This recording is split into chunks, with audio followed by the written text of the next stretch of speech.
Welcome to The Paradox with your attending, Dr. Eric Larson. He is a practicing anesthesiologist and clinical assistant professor at Michigan State University College of Human Medicine. Listen in as he takes you behind the scenes of what practicing medicine in today's ever-changing world is like with another doctor. The Paradox is a fun and accidentally informative show for physicians, patients, or anyone who has ever found themselves in a waiting room.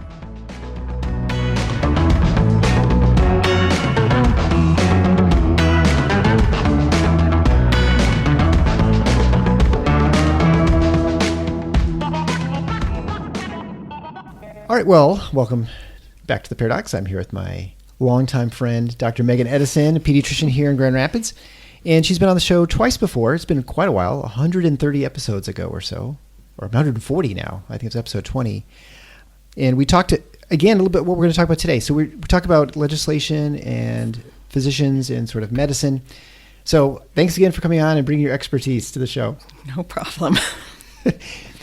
Well, you've been an advocate for a long time. We've known each other for years, and we both have been in organized medicine. And organized medicine is, I guess, a loose term to say that you're in like an association or some sort of society, like the State Medical Societies, American Medical Association, specialty societies, like you'd be in the AAP, I would be in the ASA, which is anesthesia. So anyway, we're going to talk about stuff that's going on in the sphere of licensure. And so you've had... Why don't you tell us a little bit of your story of what's gone on with licensure? Okay, you got to be more specific. Okay, what you want so me we're going to talk about. We're going to talk. To be more clear, I want to talk about medical licensing. So, for those who are not aware, licensing in the state is done at the state level. It's not a federal licensure program for physicians. I think for most professionals, actually, I think most of them are done at the state level. You know, we are a federalized system, so to speak. And so there are various rules, and these boards, whatever they're composed of bureaucrats, of usually people in your profession, and sometimes some citizens. It kind of just depends on the board makeup. People there are requirements to get your licensure, whether it's education and continuing medical education in our case for physicians, and then you have to conduct yourself in a certain manner, and you have to not commit fraud and those sorts of things. And so, of course, anytime there's a board, there can be people who file complaints, because if there's someone who does something that is not doctorly, right, they should have an ability to, I guess, a grievance, or I'm not sure exactly what the term is. But so why don't you talk to us about your license? You've been licensed state of Michigan, as I am. Talk to me and the audience about what you've gone through with licensure recently with the state of Michigan. Okay, so I think the topic that you want to get on is... I guess licensure for physicians, and kind of this overlap for how do we keep good doctors practicing, and how do we censure bad doctors, and how do we keep that from being a little bit too onerous sometimes. Sure, like a speech issue. Here, okay, sure. And I guess I've had a little more experience with the Board of Medicine recently on a couple of cases. So I've learned a little bit more about the Board of Medicine, at least in Michigan recently, how you would report a bad doctor, how the whole process would work. And then more recently, I got the experience of going through having been reported for, I guess, providing misinformation. Right. So I guess just really, really embarrassing, kind of stressful process to go through, but it had a normal outcome. Nothing happened to me, but it was a good experience to see how this process works. How much can we disclose of the previous thing without, or if you feel comfortable talking about much of it, or which with your previous partner? Okay, so the first experience I ever had with the Board of Medicine was actually my boss a few years ago. Ended out losing his license in the state of Michigan because he sexually abused an autistic patient.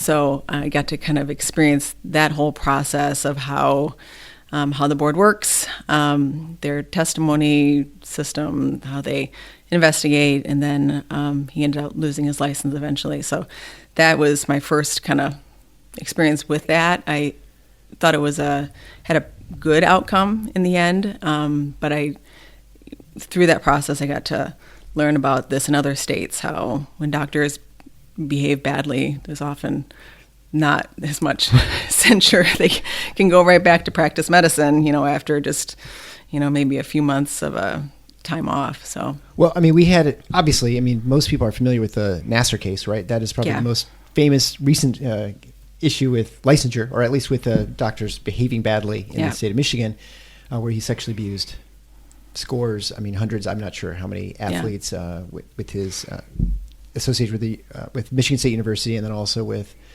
the U.S. Olympic Gymnastics program. And so there's, I think, a distinction that probably that I know you learned in this process, that there is a Board of Medicine action, but they have limited abilities in what sort of evidence or things that actually count, right, as actionable, and then what they can't use. Like, I think, most people think, oh, there's a felony committed. Well, then clearly they're going to lose their license, right? So why don't you go into that? Because I know that was kind of surprising to you when you first went through this with your partner. So with my partner a few years ago, that the thing that was, I guess, surprising to me, and was surprising, I guess I realize this is an issue nationally, is that when a physician, when it comes to like sexually abusing a patient, that doesn't, what often will happen is they can get reported to the Board of Medicine, they can maybe lose their medical license, or maybe just get censured and go back to practicing a little bit later.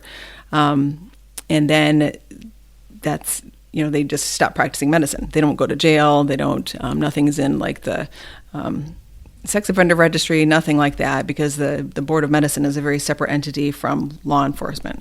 So that was definitely a problem in Michigan, where you can do something really bad to a patient and it just kind of gets dealt with within the medical board and doesn't actually ever get over to law enforcement. So these people can just stop being doctors, and then they could just go be a teacher or a camp counselor or a youth pastor, and you would never know that this person did something really horrible and lost their medical license, because there's nothing in the news, there's nothing, in the, sex offender registry, nothing like that, because it doesn't actually go through the legal system. Right. So if they have some, application, have you ever committed a felony? They say, well, no. I mean, they may have lost their license because they sexually abused 10 people or something, but until it reaches criminal charges, right? And so it's a separate process, basically, what you're saying. And sometimes it just won't go in that direction for whatever reason. In Michigan, there's a kind of a funny loophole where if you report somebody to the Board of Medicine, and the Board of Medicine, they really can't go report it to the law enforcement. They're supposed to just do the and it's kind of stay in their lane and only work on the licensure portion of the offense. And it's all secretive, right? I mean, in the sense that it's not public as far as what the investigation is going. So there's no reason for law enforcement to know where the Board of Medicine is, and the Board of Medicine is they're not allowed to tell law enforcement what they're up to, so to speak, right? It'll sometimes go the other way. Like if you were abused by your doctor and you went straight to the police would then tell the Board of Medicine, and then they would get the board part going. But it doesn't work the other way. If you think, oh, this doctor abused me, I tell the hospital, and then the hospital reports it to the board, no one's going to tell the police. So that's where there's a disconnect there. Sure. So. And the average person's not going to think to do those things, right? Like, you just want to get this person reporting to get the ball rolling, so to speak, right? Super and so common. People, when something happens, they're like, what's like just the least amount of authority I can report this to? You see something bad, you're like, I'm just going to report this to the doctor's boss or the hospital. You don't really think I should go to the police, So I think that's pretty common. I think that even happened in like the gymnastics community. They thought, well, I'm just going to report it to the owner of the gym or maybe the USA Gymnastics. And then it never went to the police. Right, yeah. So that's pretty common that you just don't, sometimes you aren't thinking this was a crime. I should report this to police. And when it comes to, I mean, I have a little bit of experience too with law enforcement and with crimes and things like that. So it's not guaranteed when you report something that it necessarily is going to be acted upon. Like, you could report a crime, and if the prosecutor doesn't have the resources and the time, bandwidth, whatever, they may not do anything, right? I mean, you can't prosecute every crime that comes into your office because you just don't have enough officers or whatever. So it's not surprising, I guess, in some ways that gets dropped. But it then becomes a tragedy when you have someone who, like a Nassar, right, who's clearly was reported many times. There are lots of suspicions, but kind of no one was there looking from an aggregate view, like, this is a problem, right? This guy is an issue. And that, so things happen, right? And then someone hears a report of one thing and they think, well, maybe it's just one, not realizing there were 20 other issues that, and with that person, these right? people are really good at what they do. Well, they're right. Right? They're They're really, yeah. really good at lying, and you won't see it coming. So like Nasser, having gone through this, I can't really blame anyone who worked alongside Nasser for not seeing it, because you just won't. They're really sure. good. They're really good at, living a lie, and you will not suspect it. It's very disconcerting. Well, I mean, you're dealing with generally intelligent people too, right? Who are probably maybe even more effective at covering crimes or deviances. And well, I'll see this in anesthesia when we have people who are diverting medications and using opioids for themselves, or nurses and other people. They're usually, it's not easy proving that they're not like caught with their hand in the cookie jar usually, right? Yeah. It's like they're signs and they're things you look for, but it's not like they're walking around inebriated and like stumbling around. When it gets to that point, they're really, they've been doing it for quite a while. So people are extremely, good at this sort of. I guess if you're not, then you're caught very quickly, and that's the end of that. But yeah. So then let's talk about your specific instance, because this is because I think it's really interesting, because we've heard a little bit about this in the news more of, concern about if people are giving, I don't know, misinformation is kind of a dumb term right now, but it's maybe the best is. Yeah. When you have a difference of opinion, or people think that trying to cancel people, I guess, is another sort of way of looking at it. What specifically happened with you, with your practice, that got you reported to the Board of Medicine? I know this is, again, nothing came of this, so I'm fine. But it definitely changes your opinion when you kind of see how this process works. But I had a family report me to the Board of Medicine for what they called misinformation. And it was, the way this, I guess, works is when you make a report, at least in Michigan, the way our board works is it's, and this can be a good thing or a bad thing, it's 9 physicians, and then there's 1 PA, and then 8 just regular citizens. Mm-hmm. So that's considered to be a good thing, I guess, for public trust, because it's not just a bunch of doctors kind of keeping things amongst themselves. You have community members who are on the board, and that's supposed to be a good thing. But where it can be maybe not that good is there's not going to be that medical expertise. So I guess what happens whenever there's a report to the Board of Medicine in Michigan, everything gets addressed. So, anyone can just report a doctor for anything. It doesn't have to be the patient. You just heard them say something that you didn't like, and you can report them, or you're a disgruntled employee. Anyone can do it. And so they have to address everyone, and they can say this is just bogus, and they can throw it out, or they can say we want more information. And so in my case, I guess they put it out to whoever decides, and one person was on vacation, another person was, said, yeah, maybe, and another person didn't respond, and so it ended out, the police officer had to give me a call and figure out what was going on. That it was a former police guy. So, okay. And the whole process was very, very unusual. So I got an email just in my Gmail account from some guy who just said, hey, I have a licensing issue I'd like to talk to you about. And I was like, oh, well, okay. I don't know. Maybe Why would you respond to that? Did some authority? It was in my Gmail, and I was like, well, that's weird. I mean, I know I would have missed it otherwise. And so I Googled his name. I was like, he actually works for the state of Michigan. I think this is legit, right? And so then the next day I had a call from this guy at my office, and I was like, well, I think this is probably for real. But I was like, I don't know. Is it my CME? They just want me to give my receipts? I don't know what this is. So this is live, Yeah. Not really live, but yeah. Yeah. We'll fix it in post, as we were saying. Okay. Is that your clock? This is the clock we got when my son passed away from actually some relatives. All right. So, does it go on a long time? About 10 seconds. You can wait a second till it ends. I usually turn it off, but I forgot to turn it off. And it actually doesn't usually bother me. It's only in the hour.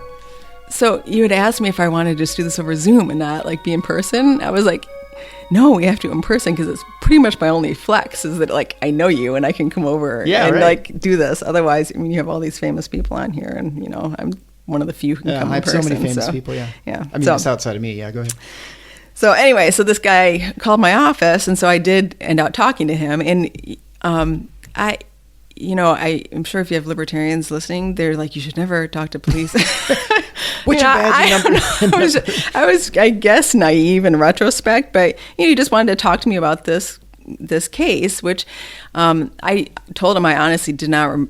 I knew the family. I just didn't remember the actual interaction in the office. It did not raise any red flags after the visit where I thought, well, that was a really awkward visit. What happened? Seem like it. Nothing at all. It was just normal, my normal day. I don't remember anything about it. My charting didn't reflect anything unusual in the interaction. But the three things that I was reported for, and I told him I didn't really recall saying these things, but he told me what they were. One was that I told the family I didn't think cloth masks would prevent the wearer from contracting COVID, that I didn't anticipate the FDA approving the vaccine for young children anytime soon, and that there was COVID in the deer population in Michigan.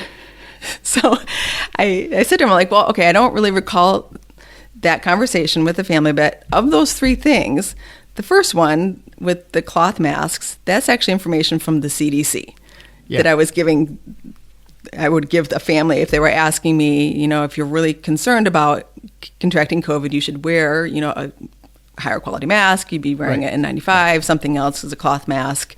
Probably isn't going to do a great job of protecting. And that's coming. That was absolutely the CDC initially, the right? CDC They were saying was saying it protects the other people. It doesn't protect you, right? Yeah. And that was kind of the so that was from the CDC. The next item about the FDA it still isn't FDA approved, right? But for sure at that time, correct. They weren't for young children, and it still to this day is not fully FDA approved for the younger population. So that was FDA's information I was giving. And the third was from the DNR, where they had studied the deer population in Michigan that showed that the 70% of deer at that time had COVID. Strangely, most of them had Omicron now too. I'm not quite sure how. So I was sitting here, and the guy was really nice, about the whole process. He just felt like he had to just get the information, and I ended up getting dismissed. But it was disconcerting. I'm like, I gave in the office information from 3 government entities, and yet I still got investigated by the government for just repeating what they said. Right. So. So first question is, of course, is this a new family? Is this someone you? No. So they knew who you were. They knew what you're like. Why they knew what they're like. I don't know. This has been a really rough time for a lot of people, and so I think maybe people are on edge, and sometimes it's hard in pediatrics because I have some families who don't take it seriously enough, and it have been perhaps too cavalier. I have some that take it too seriously to the point that they're causing harm to their children, so you have to somehow find a middle ground here where, let's just, take care of our kids as best we can, but we got to also live life too. So. Do you think it took a while for that to get to you? Like, I'm wondering if that was the information you gave out and then they're coming back in 6-8 months, where now if that family went up, the family would say, you know what, you're probably right about all that stuff. I think they reported maybe right away. So in some of it too. But it was like last summer. You know what I'm saying? I think they reported within a few, maybe a month after the visit. So, but this was still accurate stuff at the time I was giving it, right? And sometimes we are maybe more paying attention to the actual, stuff that's coming out. Sure. And maybe they weren't getting that from whatever media sources they were, that's supposed to be our job, right? Is to stay on top of it and be honest and. Right. But shoot, man, that was just weird. Well, I mean, COVID's definitely broken our brains, and it strains relationships. Yeah. When it comes to vaccination, I mean, you're a pediatrician. That's kind of like half your job is getting kids vaccinated from potentially harmful childhood diseases and avoid harm, right? I mean, that is sort of what the AAP is all about from a patient advocacy point, is keeping kids safe. Let's talk about that, because You're trying to get me in trouble. I'm not trying to get you in trouble. I think it's an interesting conversation because we don't oftentimes talk to pediatricians. I mean, I'm lived with one, but when it comes to safety culture, I mean, I've read a number of pieces recently, people discussing safetyism, or the move towards removing risk from life. And I think one of the questions we got real early on from our family, we have a foster son who has kidney transplant, as you know, and so he's immunosuppressed. He's on medications to suppress his immune system so that he doesn't reject his kidney. And we got asked very early on by someone, what are you going to do with him? Are you going to sleep him at home and stuff? And our answer, I think, when I talked to you about that too, is, well, I mean, the reason he got a kidney is because so he can go and live. I mean, right. Certainly, he's young, so he's otherwise healthy. So for all those reasons, you think his chances of a bad outcome are lower than someone who's like 65 in a kidney transplant. But still, I mean, where do you draw the line? And I feel like people have had really struggled with trying to figure out safety. And I think in some part, I'm not saying the AAP is responsible for this. They're not but I think that culture of ultra safetyism is pushed within medicine, and I think pediatricians are certainly on the front lines of that in some ways because because we always want kids to be safe and to grow up healthy and happy, right? So, what are your thoughts on that, and how do you think has COVID changed your approach and view of safety and risk and stuff, or at least how you address it with the parents? I think. In general, in pediatricians, we are known as kind of the killjoys when it comes to safety. We don't have, the trampoline. We, don't let our, kids eat hot dogs. All these things. We're just super, because we have, like we were talking earlier, we have a horror story for every normal thing that you wouldn't think twice of. We all have a story where we heard of or took care of a kid who had a horrible outcome from something really common. So we are, on one hand, killjoys. On the other hand, we are also the ones when it comes to when it comes to just infectious diseases, we're the ones that are usually calming families down. Right. These are it used to be, when families would call, their child has a fever of 103, 104 in the middle of the night. Our job is to reassure and kind of calm them down, talk them off the ledge often when it comes to infectious diseases. Right. And this is one where it's kind of, we haven't been able to do that, or that's not okay to do in this case. That's been really hard. I'm used to, being able to have the normal fever talk and have people feel reassured. And sometimes now I'll give that fever talk, and I sometimes get the sense that some families just don't like to hear that, or they don't. Maybe they think I'm being cavalier about or dismissive, that. Right? Yeah, like dismissive, and I'm not. But I also I've taken care of kids a long time, and COVID is, it's kind of behaving, thankfully, similar to a lot of the other viruses that we deal with all the time, So it's taken us, I think, a while to realize that. I don't know that the AAP is doesn't sound like they're coming around in that direction to kind of allow us to go back to the normal advice we would give families. It's hard. It's really hard. Yeah. I feel the tide is turning slowly, and at some point it'll just be a watershed and everyone's going to kind of sort of say, yeah, it's okay. But I agree that we're not quite there yet. I think with the, when it comes to fevers and reassuring people and normal infectious disease, I think COVID is certainly looking more and more like a cold, especially for kids. It's almost always been, I think overall, I think you can safely say it's worse than a regular cold, whatever a regular cold is, but like the typical sort of runny nose sort of thing. It's worse than that, but it's not like orders of magnitude worse than like the flu or something like that, which is the flu can be pretty bad too. But yeah, at least in my experience, when I had a kid come in looking really sick in the office, I'm pretty sure it's not COVID. I'm pretty sure when they come in looking real sick, it's going to be RSV or it's going to be flu, because they tend to look really terrible. And the kids that come in with COVID, thankfully, they're not, sick in the office. So. Yeah, right. And I think everyone has a hospital where they have a few kids who are really sick for whatever reason, either genetically unlucky, they have other pre-existing conditions, whatever. That's the one thing in medicine you will find, whatever you do. I was just talking with my partner today that about every week I add something to my list of things I don't ever want to contract or have, right? Like someone has something happen to them and you're like, how could this happen? I took care of someone who had a piece of countertop fall and mess up his knee. And you've had people who have horrible traumatic injuries at factories and just like you, if the kid has Lego that chokes on a Lego or something, right? Yeah. Or get drowns in a washing machine. Horrible things like you don't want to think about, but those sort of things happen. But I guess you have to sort of keep risks in mind. So we mentioned the AAP, and I'm going to try and get you in trouble with every organization right now, but I mentioned AP because it's not really any different than any other specialty societies in the sense that there seems to be a certain, maybe not coordination, but sort of acceptance of certain levels of authority more than others within professional organizations. I think AP defers a lot to the CDC, the FDA, even though prior teaching or general knowledge or assumptions about sort of childhood development and things like that were different from the AAP. We see this in, all the societies. So I don't want to pick on the AAP specifically, except that, the kids thing is like a really big issue right now as we speak with schools and masking and, virtual learning and all that kind of stuff. And the AAP has provided scientific or at least professional credence to a lot of these proposals from the federal government. Do you see the AAP as one that it can be reformed, or at least I guess to be fair, maybe a better way of putting it is like if you're a member of the AP and you think this, I think this is misguided, or I think this is they're worried about something that I'm not as worried about. What kind of feedback loop and mechanism is there? Because I would say for the American Society of Anesthesiologists, I don't think there's really any way. We have some reps and things like that, but it's really hard to get a message saying, I think your stance on X, Y, or Z is probably not helpful, or maybe not everyone agrees with this, or it's not a consensus, right? Like you would hope that any organization is going to have, if they're going to put forth any statement, that there's going to be a consensus that is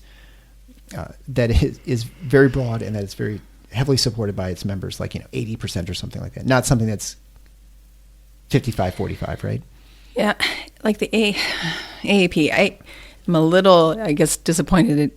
Your observation is totally correct. It did not seem like they were making their own independent assessment of what children need. It just seemed to be repeating kind of some party line, which I was kind of disappointed with, because I had hoped that the organization would come out specifically focused on kids, and kids' needs. And so that doesn't seem to be the case. And I don't know that hopefully they'll backpedal a little bit, but I don't feel like many pediatricians can really say a whole lot.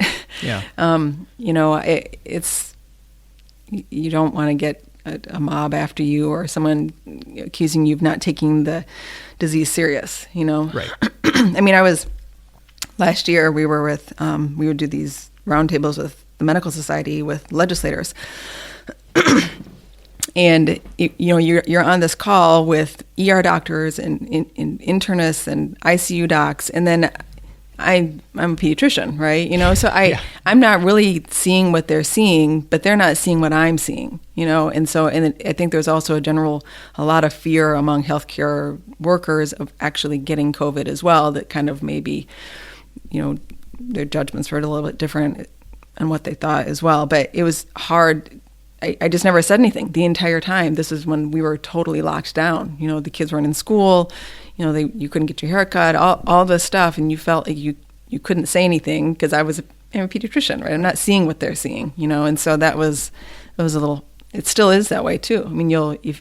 A few people will maybe voice some concerns about the kids, and then you'll have another voice coming from inside the hospital, where you just feel like you just got to shut up. Yeah. Well, it's tough when someone comes to a story, they're saying they're seeing death and disease. And unquestionably they were, right? You're seeing the hospitals fill up. Yeah. They're just not filling up with kids. And so, I felt like the AP took a lot of stance, and actually even they say in their statements that they were sort of standing up for teachers, which, is admirable that you want to care for everyone who's caring for your kids. But you have to recognize that you have to do what's best for the kids too sometimes. And I think it was pretty clear early on that the kids were not a big vector of disease, unlike in most instances, which they are, like with flu and things like that, right? Yeah. When it comes to organized medicine, like the state medical societies, or the American Medical Association, it's easy to kind of become discouraged. And just like I said, AP, you can't really affect things within your specialty society very easily as far as getting input. But what's the utility for physicians to get involved? Because I think it's easy to say, these guys are all, the AMA, they're just in bed with the government, or they just want to do whatever, they're all for universal health care, whatever it might be that you don't support.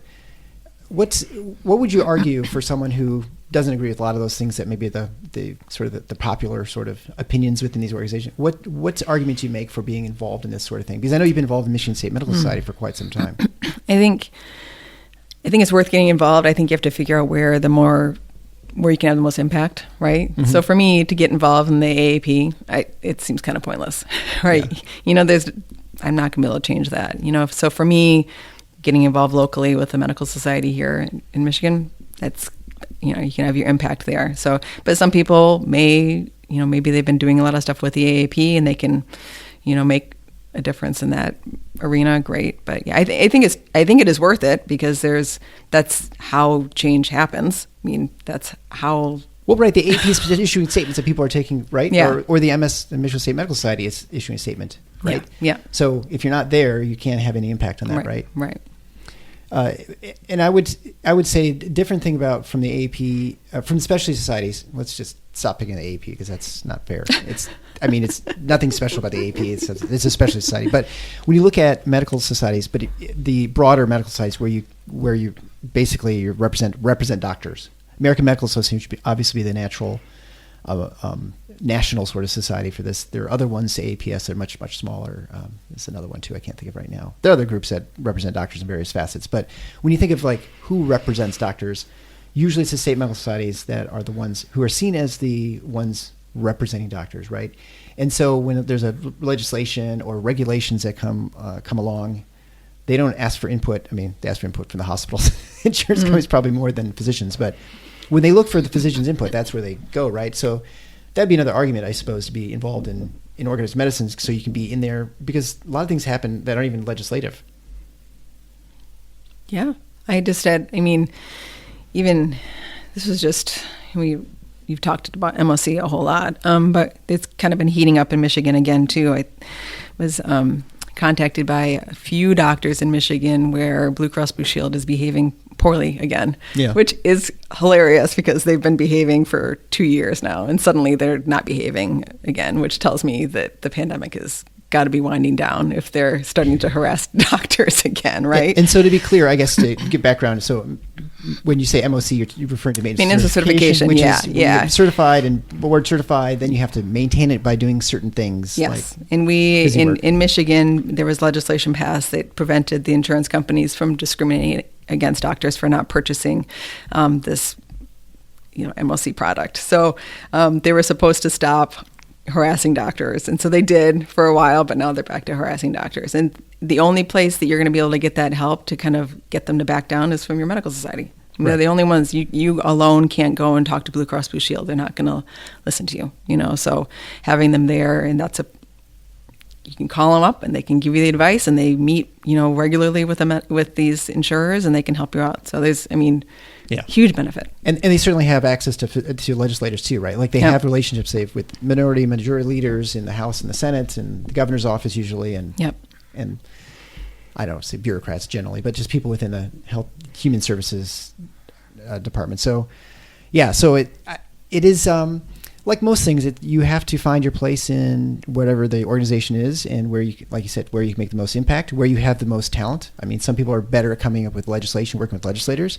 Some people are better keyboard warriors and organizing people. Other people are just idea people, right? Mm-hmm. I mean, so there's different roles that you can have with that. But I was very skeptical because of getting involved in organized medicine, and I was convinced by one of my older partners to get involved. And it's been, I think, helpful. I mean, I think I've met lots of great people, and you can affect legislation and things like that. So now, of course, you have to wasn't I convinced by one of your older partners too? I tend to think I might have been the one responsible for you. I know, it was like, I think it was like this trickle down, right? Yeah, I think he was. Whoa. Yeah, I think he was. I think he got us involved. But, so when it comes to getting involved locally, I mean, you obviously been involved with MOC. We go to our medical society and we work on resolutions. I don't want to say fighting, but certainly providing different viewpoints from other physicians in the state, because everyone's got a different idea of how things should run. Not only just because from political reasons, but also from specialty reasons, right? Like dermatologists or like orthopedic surgeons and neurosurgeons, they may cross paths as far as with the privileges in the hospital, like they both work on backs or whatever. So, what do you think? What do you think the chances are of MOC moving further? Of getting it enforced? Like, you say they're violating the law. Well, I mean, you can break all the laws you want. If no one's actually enforcing it, you can do what you want. So, do you think what do you think is the next step? Well, what's the problem? Is it a executive branch thing? Is this like the wrong person's there, or they just don't see it as a problem? For the insurers, you mean? I think to give a little better background too, essentially, if you remove if you move the certification from the insurance company, they can say, we're not going to pay for this person because we only pay for people who are certified. And so if you're not maintaining your certification, so it's discriminating against physicians who are not maintaining the certification, even though they were, they got their board certification in pediatrics or anesthesia, but they don't continue the, we'll call it busy work of continuing and paying the money for these products. Then they risk basically losing your job, essentially. I mean, you can't bill for anything. You can't get any money unless people pay you cash, which not much of medicine works that way. So now that I think we're 4 years out from the legislation, I guess my view is probably changing a little bit on how you kind of manage this beast, because our legislation only covers pediatricians, internists, and family doctors. And now I think probably the way you manage this is by having more choice, actually. Probably not just getting rid of MOC, but having choice in how you maintain that certification. So I think particularly the National Board of Physicians and Surgeons is probably having that as an alternative for the insurers to allow in their credentialing is probably the way to go, is my guess at this point. They just got approved by NCQA, which is the kind of overarching board that tells the insurers what's kind of, high quality. And so for a while, they only specified ABMS boards, but now they've allowed this National Board of Physicians and Surgeons. And so now the insurance companies should be open to allowing that for kind of credentialing with them. So that's kind of where I see it going at this point. Well, that's kind of remarkable that they got that. Oh, yeah. How do they do that? Because, I mean, that's magic. Yeah, I don't know. It's impressive. Yeah. Yeah, I mean, it's so, this is very complicated. This is very much in the weeds, but it affects you if you're a patient, having these physicians suddenly disappear, right? You have the ABMS, which I've described before, is American Board of Medical Societies. That's all those ones we're talking about. The American Board of Pediatrics, American Board of Anesthesia, American Board of Dermatology, right? All these specialty boards. Yep. They have various criteria. They give you get board certified after your residency and fellowship, and then you have to maintain it. And usually, it used to be just for life. Now you pay money and you have to do stuff to get, and basically spend a lot of money and time to maintain your certification. Yeah. And that is all through those boards. And it was basically just the ABMS that was the one that they were the only ones that were kind of considered a quality measure for the insurers. And so the insurers often kept on saying the reason why we're doing this is because ABMS is the only one that is listed as a quality measure. And now the National Board of Physicians and Surgeons has also been listed as a potential quality measure. So, and if you're a doc, you can go to nbpas.org. I think that's their website, where basically what it is you have to have an active medical license, you have to have finished a residency, you have to have been board certified. You can't just say, now that I'm not, I don't want to. Yeah, you have to have initial certification. You have to finish the residency and actually be a specialist in something, and then you pay some money so they can maintain a registry. And then a lot of these organizations they're all private, right? They're not public in the sense that they're not government run, but they have clearly a relationship, and the government uses them as proxies for quality, like you mentioned, with this, because this NCQA or whatever is still. It's private, right? It is private, and it's there's like some definitely foundation or something. There's definitely an overlap from the board of NCQA and the board of the American Board of Medical Specialties. So there's definitely overlap. That's why it's quite miraculous that they allowed another board to be certified. So. Yeah, it makes it challenging. And to get back to the licensing part, when it comes to the state, every state has different licensing requirements, and so. There have been calls for licensing to just be national, right? Why don't you have one medical license for right? And I mean, I can understand the argument for that, because I wouldn't think that if you've gone to barber school, let's say if you feel like you had a licensing for barbers, that there'd be any reason that they couldn't go into Indiana and cut hair, or well, heck, I mean, most professions, right? I mean, there's no reason you couldn't go and do. I mean, it's not like medicine is significantly different in Michigan versus Tennessee. We use the same medications. I mean. There's really not much difference in the law. So what would your argument be against that? I mean, because you could see arguments that it favor it, because now I have to if I want to have a telehealth program, I've got to get licensed in 50 states. Well, talk about regulatory it is a pain, nightmare, right? Largely, I think because the discipline of physicians is at the state level, right? Mm-hmm. So it still is, that if something bad happens, you're going to be disciplined by your state board of medicine. What's your alternative? Are you going to have a national board of medicine that's going to discipline you. Right. You know, that could get messy as well too. Yeah. So, Well, I mean, you move it further from the people, so to speak, right? Like you always worry about. And of course, when you look at the licensing requirements in the states, they vary. I mean, the amount of CME or the types of CMEs you need. Some state thinks you need to know about X, Y, or Z. Another state thinks, I'm sure there wouldn't be a requirement in Kansas to know about like shark safety, but maybe it'd be useful to have physicians be familiar with that in Florida, or like rattlesnakes, right? You don't need to worry about it in Maine, but you probably do in New Mexico. Yeah.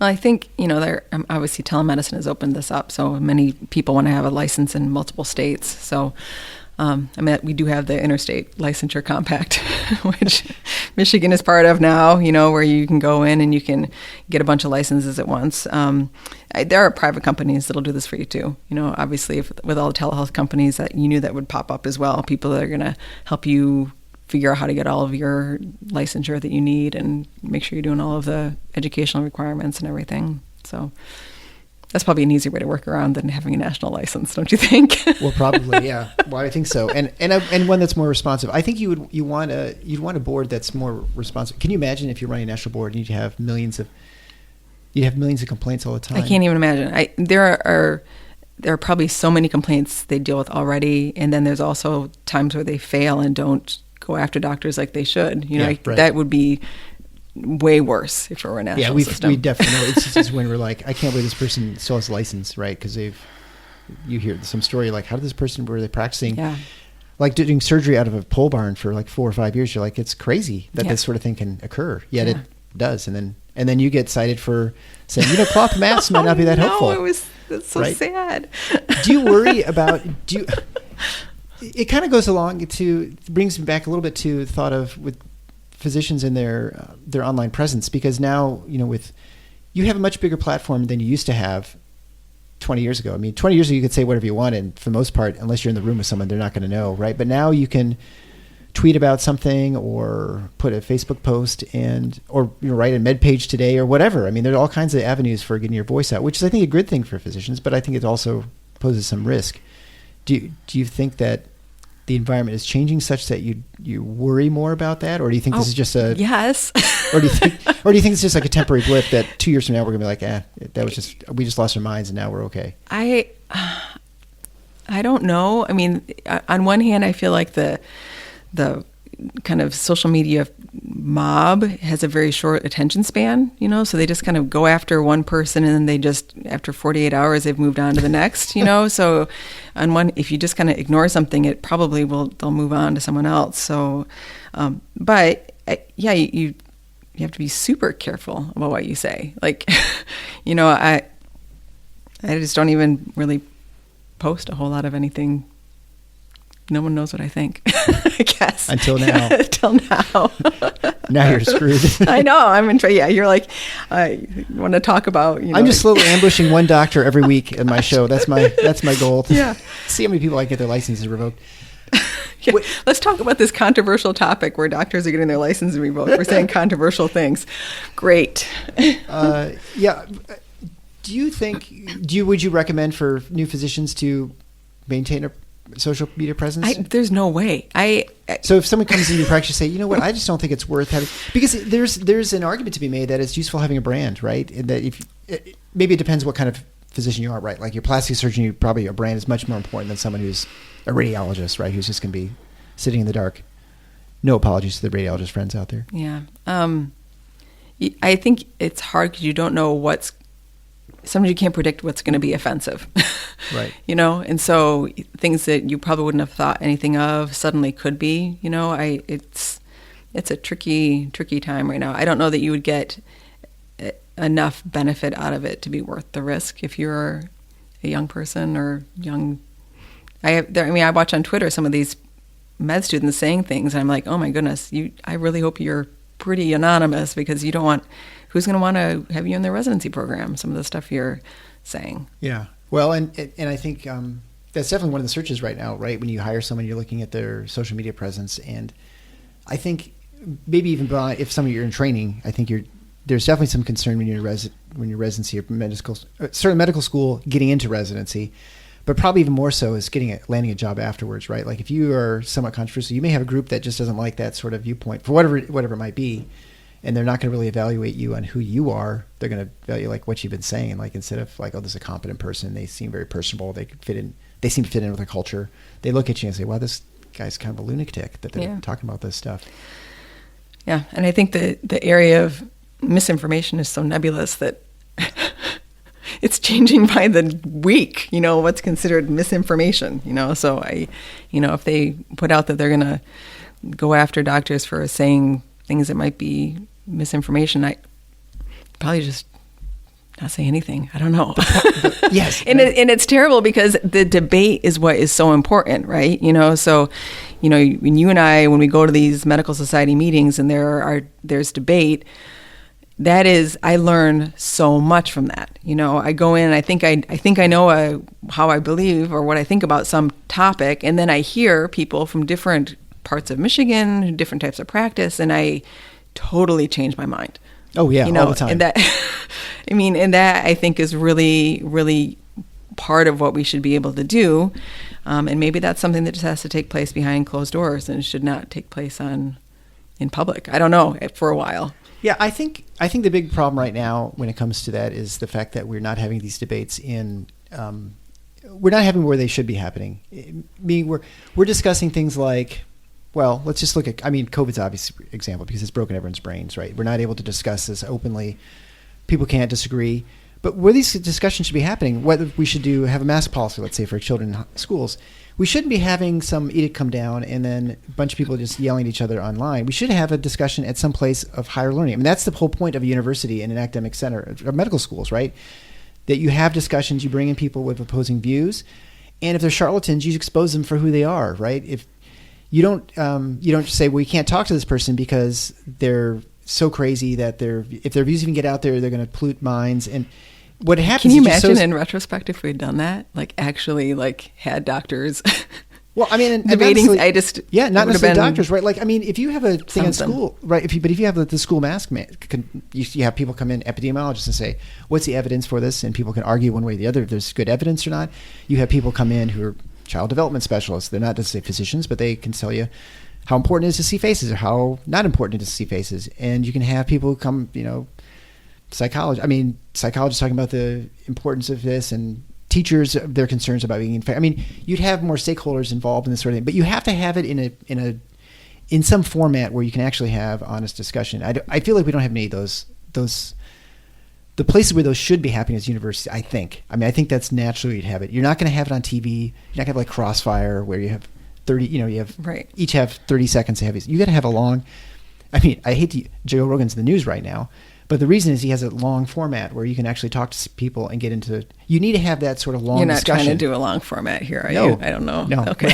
We're almost wrapped up. Okay. But I think, you have to have a forum where you have maybe 2 hours, you have a bunch of people just talking about stuff. I think unless you have that, you're not going to get much cohesive agreement on what's going on. And it can't be covered in a tweet.